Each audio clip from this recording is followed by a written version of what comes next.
Dear students, welcome back. আজকে আমি আবার তোমাদের কাছে 20টা খুব গুরুত্বপূর্ণ প্রশ্ন নিয়ে এসেছি। তো সবার আগে আমি তোমাদের সবাইকে হ্যাপি নিউ ইয়ার জানাতে চাই। তো আগামী বছরটা তোমাদের সবার খুব শুভ হোক, খুব ভালোভাবে কাটুক, তোমরা সাফল্য লাভ করো, এই কামনা নিয়ে আমি আজকের এই ভিডিওটা শুরু করছি। তো প্রথম প্রশ্নটা দেখো, রয়েছে হোয়াট ইজ প্ল্যাঙ্কটন, এবং এর অপশনগুলো দেখে নেব। Microscopic floating organism, plants and animals.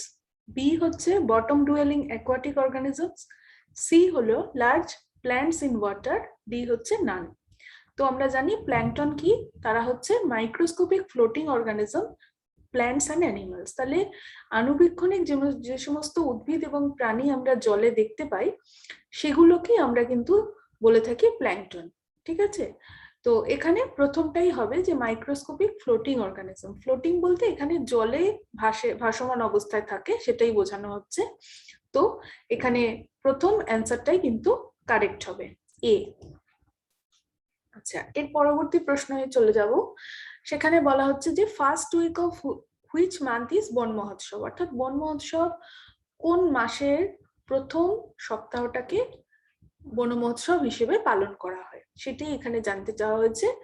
June, option A June, option B July, option C August, option D February. তো আমরা সবাই জানি এটা জুলাই হবে, অর্থাৎ জুলাইয়ের ফার্স্ট উইকটা কিন্তু আমরা বন মহোৎসব হিসেবে পালন করে থাকি, তাহলে এটা হবে জুলাই। আচ্ছা, নেক্সট প্রশ্নে চলে যাব। An example of lotic ecosystem is, তাহলে এখানে আবার আমরা ইকোসিস্টেমের একটা প্রশ্ন পাচ্ছি যেখানে লটিক ইকোসিস্টেমের উদাহরণ চাওয়া হয়েছে, যেমন option A pond, option B lake, option C river, D হচ্ছে নান অফ দ্য অ্যাবভ। তো লটিক ইকোসিস্টেম কি যদি আমরা জানি তাহলে কিন্তু আমাদের উদাহরণগুলো বুঝতে কিছু অসুবিধা হওয়ার কারণ নেই। লটিক ইকোসিস্টেম মানে হচ্ছে সেই রকম ফ্রেশ ওয়াটার ইকোসিস্টেম যেখানে কিন্তু আমরা কারেন্ট বা স্রোত দেখতে পাই। তো যেহেতু লটি ইকোসিস্টেমে আমরা স্রোত দেখতে পাই, ফ্রেশ ওয়াটার মনে থাকে যেন, সবসময় আমরা মনে রাখবো যেটা ফ্রেশ ওয়াটারের ক্ষেত্রে বলা হচ্ছে। তো এখানে স্রোত কোথায় দেখতে পাবো? পন্ডে দেখতে পাবো না, লেকেও পাবো না, কিন্তু রিভারে আমরা কারেন্ট বা স্রোত দেখতে পাই। সুতরাং সি হচ্ছে কারেক্ট অ্যান্সার, যেখানে রিভার বলা হচ্ছে। আচ্ছা, পরের প্রশ্ন দেখো, starting of ecological succession in water is known as.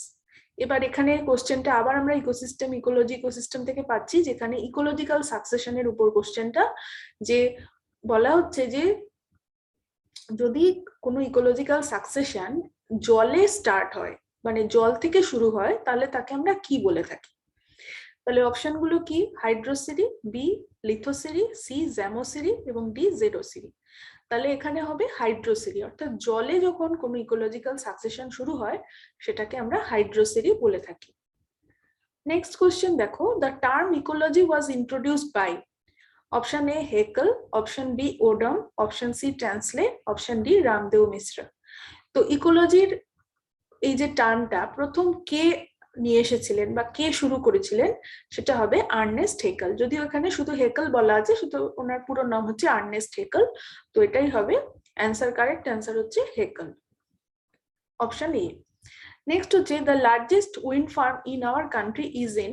তাহলে আমাদের ভারতবর্ষের মধ্যে সব থেকে বড় উইন্ড ফার্ম কোথায় আছে? অর্থাৎ উইন্ড ফার্ম মানে কি? মানে হচ্ছে যেখানে হাওয়া দিয়ে হাওয়ার যে গতিশক্তি সেটাকে বিদ্যুতে রূপান্তরিত করা হয়। তো কি থাকে তার জন্য? উইন্ড মিল থাকে, আমরা জানি হাওয়া কল বা উইন্ড মিল। তো সেই উইন্ড মিল যেখানে অনেকগুলি থাকে একসাথে, তো তাদেরকে আমরা উইন্ড ফার্ম বলে থাকি। তো এরকম উইন্ড ফার্ম সব থেকে বেশি বড় কোন জায়গাটায় আছে আমাদের ভারতবর্ষে, সেটা কোনটা? অপশনগুলি হচ্ছে মহারাষ্ট্র, কেরালা, তামিলনাড়ু, গুজরাট। তো এখানে অপশন সি হবে কারেক্ট, তামিলনাড়ু। ঠিক আছে, তামিলনাড়ুর কন্যাকুমারীতে কিন্তু আমাদের ভারতবর্ষের সব থেকে বড় উইন্ড ফার্মটা কিন্তু সেখানেই রয়েছে। নেক্সট দেখো, which ecological pyramid is always upright. এটা আবার আমরা একটা ইকোসিস্টেম ইকোলজি থেকে আমরা পাচ্ছি প্রশ্ন, যেখানে ইকোলজিক্যাল পিরামিড আমরা জানি তিন ধরনের আছে। একটা ecological pyramid of numbers, pyramid of biomass এবং পিরামিড অফ এনার্জি। তো এখানে আমাদের বলা হচ্ছে যে কোন ধরনের পিরামিড, ইকোলজিক্যাল পিরামিড, যেটা সবসময় আপরাইট বা সোজা থাকে। তো আমরা জানি যে পিরামিড কখনো সোজা হয়, কখনো উল্টো হয়, কিন্তু কোন পিরামিডটা সবসময় সোজা থাকবে? তো এই ক্ষেত্রে অপশনগুলো দেখো, pyramid of number, pyramid of biomass, pyramid of energy and pyramid of number and biomass. তাহলে কোনটা হবে? তো সবসময় অ্যাপ্রাইট থাকবে কিন্তু এক ধরনের পিরামিড, সেটা হচ্ছে পিরামিড অফ এনার্জি। তাহলে অপশন সি হচ্ছে correct answer, pyramid of energy. আমরা জানি প্রডিউসার থেকে প্রাইমারি কনজিউমার, সেকেন্ডারি কনজিউমার এবং টার্সিয়ারি কনজিউমারে এনার্জি ফ্লো হচ্ছে। তো সব থেকে বেশি এনার্জি সবসময় আমরা কিন্তু প্রডিউসারেই থাকবে, এই কারণে পিরামিডটাও সবসময় আপরাইটই থাকবে। তো যদি এনার্জি পিরামিডটাই কিন্তু অলওয়েজ আপরাইট হয়, তাহলে অপশন সি হচ্ছে কারেক্ট অ্যান্সার। নেক্সট দেখো, which of the following is not included under in situ conservation. এই কোশ্চেনটা আসছে কোথা থেকে? বায়োডাইভার্সিটি কনজারভেশন থেকে।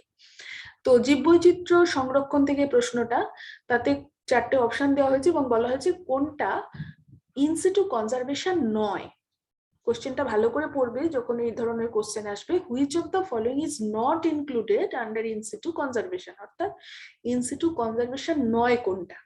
তাহলে চারটে অপশন দেখো, national park, botanical garden, protected forest, none of the above.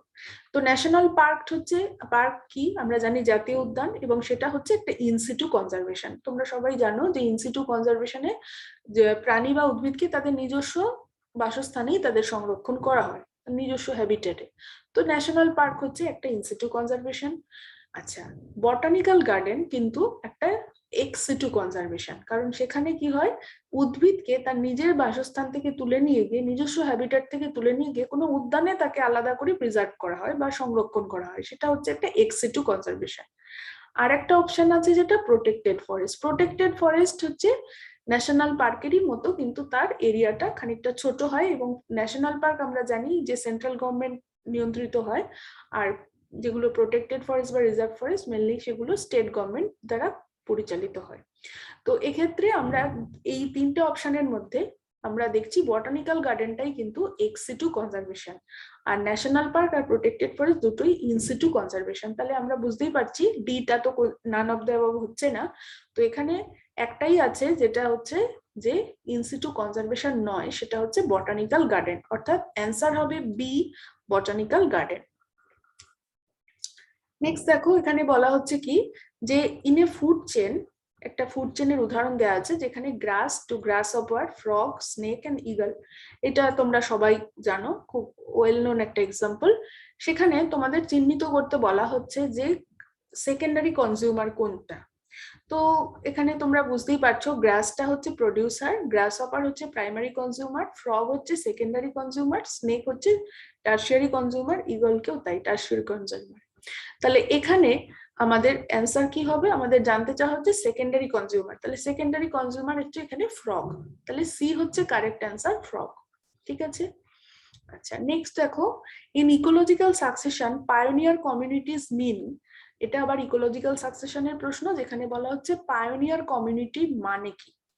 Option গুলো দেখে নি, communities which are found at the middle stages of ecological succession, communities which start the ecological succession, C হচ্ছে communities which are found at the last stage of ecological succession, D হচ্ছে none of the above।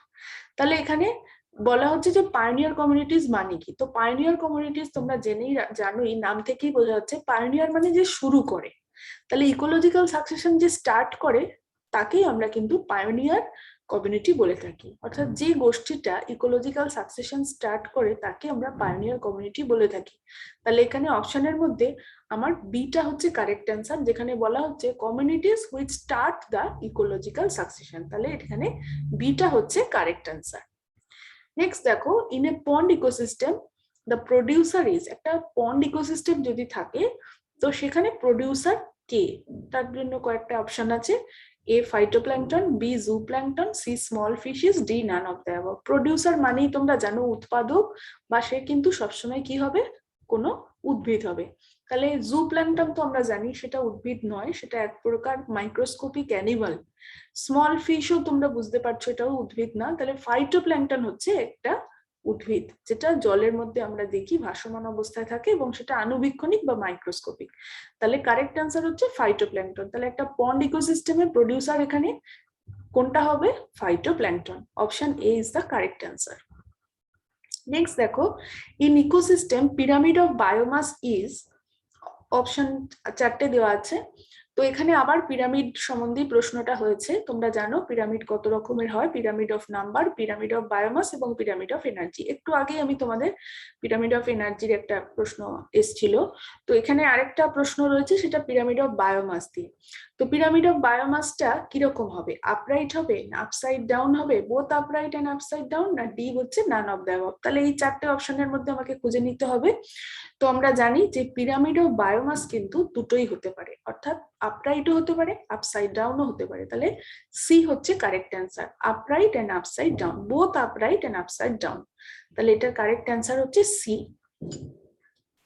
Next দেখো, which one of the following is a natural ecosystem. এখন একটা natural ইকোসিস্টেমের তোমাকে example দেওয়া হচ্ছে, সেটা কোনটা হবে? এ হচ্ছে aquarium, B agricultural land, C residential building, D none of the above. Aquarium আমরা জানি একটা ন্যাচারাল ইকোসিস্টেম নয়, এগ্রিকালচারাল ল্যান্ডও কিন্তু একটা ন্যাচারাল ইকোসিস্টেম নয়, রেসিডেন্সিয়াল বিল্ডিং অর্থাৎ মানুষ যেখানে বসবাস করে সেটাও কিন্তু, যে বাড়িঘর, সেটাও কিন্তু ন্যাচারাল ইকোসিস্টেম নয়। যে 3টে ইকোসিস্টেমের কথা উপরে বলা হলো, অর্থাৎ aquarium, agricultural land, residential building, এগুলি সবগুলোই হচ্ছে মানুষ দ্বারা পরিচালিত, মানুষ দ্বারা নিয়ন্ত্রিত। তো মানুষ দ্বারা নিয়ন্ত্রিত কোনো ইকোসিস্টেম কখনোই ন্যাচারাল হতে পারে না। তাহলে এখানে কারেক্ট অ্যান্সার কোনটা হবে? কারেক্ট অ্যান্সার হবে নান অফ দ্য অ্যাবভ, অর্থাৎ উপরের 3টে অপশনই ভুল আছে। তাহলে ডিটা হচ্ছে সঠিক অ্যান্সার, অর্থাৎ নান অফ দ্য অ্যাবভ। এখানে কোনোটাই কিন্তু ন্যাচারাল ইকোসিস্টেম নয়। ঠিক আছে, এই ধরনের প্রশ্নগুলো কিন্তু ভালোভাবে দেখে বুঝে উত্তর করবে। নেক্সট হচ্ছে, in ecosystem the transfer of energy from one trophic level to next trophic level is. অর্থাৎ একটা ইকোসিস্টেমে এনার্জিটা যখন ফ্লো করে, অর্থাৎ একটা প্রথমে যে ফুড চেনের যে স্টেপ গুলো দিয়ে যায় তোমরা জানো, প্রথমে প্রোডিউসার, তারপর primary consumer, secondary consumer, tertiary consumer, এইভাবে কিন্তু প্রত্যেকটা স্টেপ টু স্টেপ এনার্জিটা ট্রান্সফার হয়। এই যে স্টেপ গুলোকে আমরা ট্রফিক লেভেল বলে থাকি। তাহলে একটা ট্রফিক লেভেল মানে ধরো প্রোডিউসার থেকে পরের ট্রফিক লেভেল হচ্ছে প্রাইমারি কনজিউমার, তারপরের ট্রফিক লেভেল হচ্ছে সেকেন্ডারি কনজিউমার, তারপরের ট্রফিক লেভেল হচ্ছে টারশিয়ারি কনজিউমার। তাহলে একটা ট্রফিক লেভেল থেকে আরেকটা ট্রফিক লেভেলে যে এনার্জি ট্রান্সফার হয় সেটার পার্সেন্টেজটা কত? 4টে অপশন আছে, এ 50%, বি 10%, সি 40%, ডি হচ্ছে 90%। ঠিক আছে, তাহলে এখানে আমাদের কারেক্ট অ্যান্সারটা কি হবে? কারেক্ট অ্যান্সার হবে 10%। ঠিক আছে, তাহলে একটা থেকে আরেকটা ট্রফিক লেভেলে 10% করে কিন্তু এনার্জি ট্রান্সফার হয়। ঠিক আছে, তাহলে কারেক্ট অ্যান্সার হচ্ছে 10%। এটা কিন্তু ভালোভাবে মনে রাখবে। আর এটা হচ্ছে লিন্ডেম্যানের 10% ল ফলো করে। এটা যদি কোনো কোশ্চেন আসে তাহলে এটা বুঝতেই পারছো, এটা লিন্ডেম্যানের 10% ল। আচ্ছা, নেক্সট কোশ্চেনে আমরা এসে গেছি। এখানে বলা হচ্ছে যে resources which are available in limited quantity are called.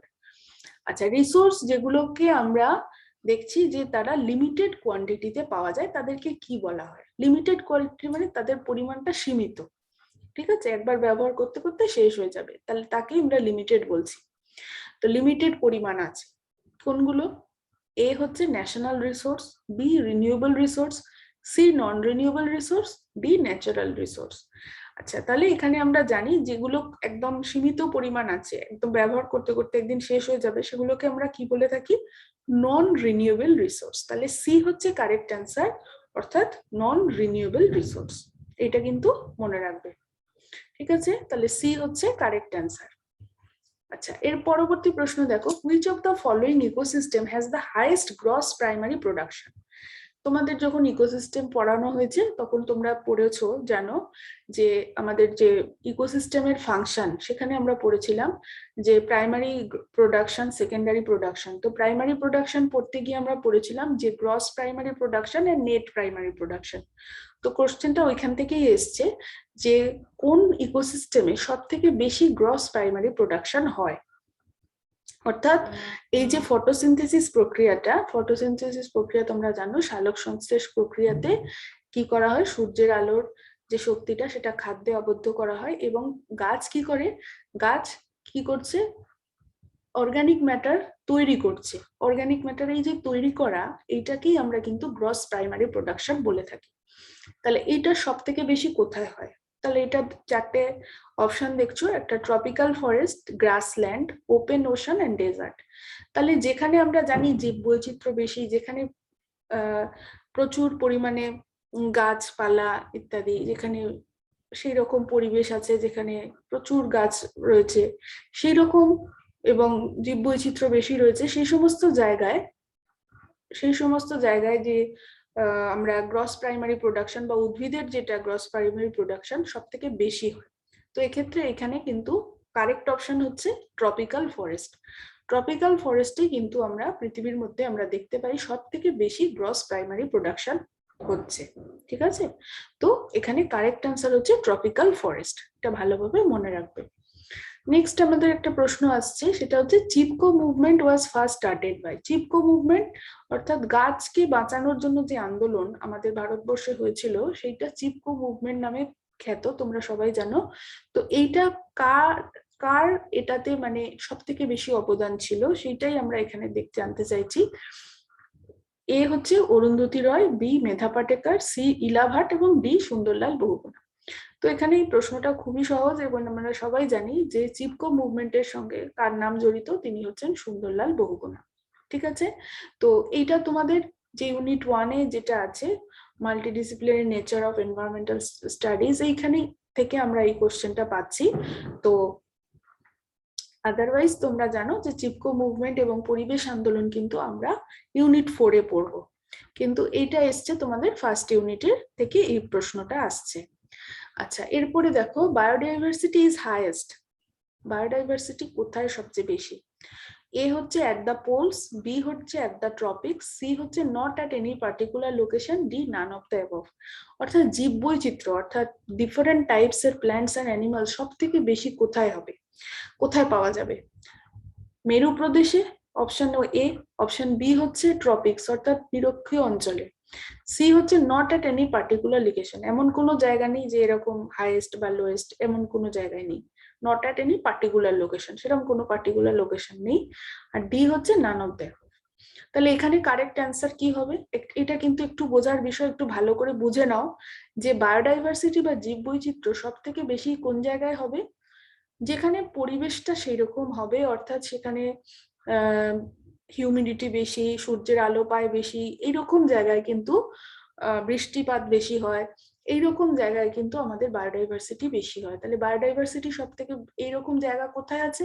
আমাদের নিরক্ষীয় অঞ্চল বা ট্রপিক্যাল এরিয়াতে এরকম জায়গা আছে যেখানে কিন্তু আমরা সব থেকে বেশি জীববৈচিত্র্য দেখতে পাই। তাহলে অপশন বি হচ্ছে কারেক্ট অ্যান্সার, এট দ্য ট্রপিক্স। অর্থাৎ বায়োডাইভার্সিটি সব থেকে বেশি হবে ট্রপিক্স। এটা এবং এটাও মনে রাখবে যে ট্রপিক থেকে তুমি যত উত্তর বা দক্ষিণে দূরে যাবে তত কিন্তু বায়োডাইভার্সিটির পরিমাণ কমতে থাকবে এবং পোলে গিয়ে সব থেকে কম পাবে, লোয়েস্ট। তাহলে হাইয়েস্ট হবে কোথায়? ট্রপিক্সে। তাহলে অ্যান্সার হচ্ছে বি, এট দ্য ট্রপিক্স। আচ্ছা, নেক্সট হচ্ছে who is known as the father of green revolution in India. ভারতবর্ষের সবুজ বিপ্লবের জনকের নাম কি? ঠিক আছে, এটাও তোমাদের ইউনিট 1 থেকেই প্রশ্নটা আসছে।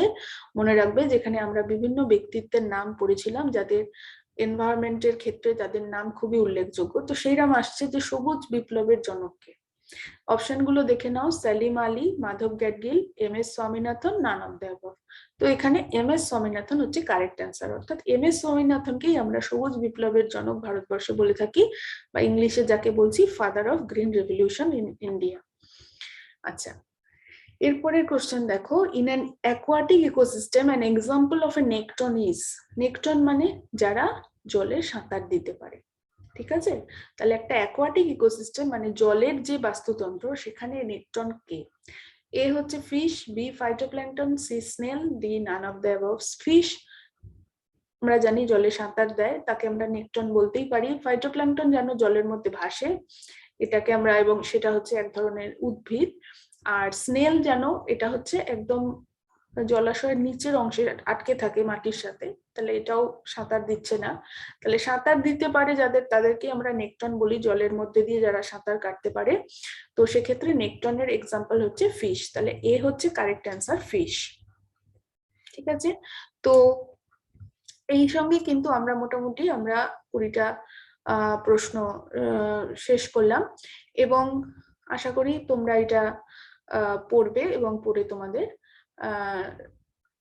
কোশ্চেনগুলো যখন পড়বে শুনবে তখন কিন্তু তোমরা যে আমি যে ডিসকাশনটা করেছি সেটা কিন্তু একটু ভালো করে খেয়াল করবে, যাতে তোমাদের বুঝে তোমরা পড়তে পারো। আমি চাই না যে তোমরা প্রশ্নগুলো মুখস্থ করো, প্রশ্নগুলো মুখস্থ না করে তোমরা কনটেক্সটে তোমরা মনে রাখো, কোশ্চেনগুলোর অ্যান্সার গুলো তোমরা কনটেক্সট অনুযায়ী মনে রাখো, কাজেই যাতে তোমরা পরবর্তীকালে ফাইনালেও যাতে এই ধরনের প্রশ্ন এলে তোমাদের কোনো অসুবিধা না হয়।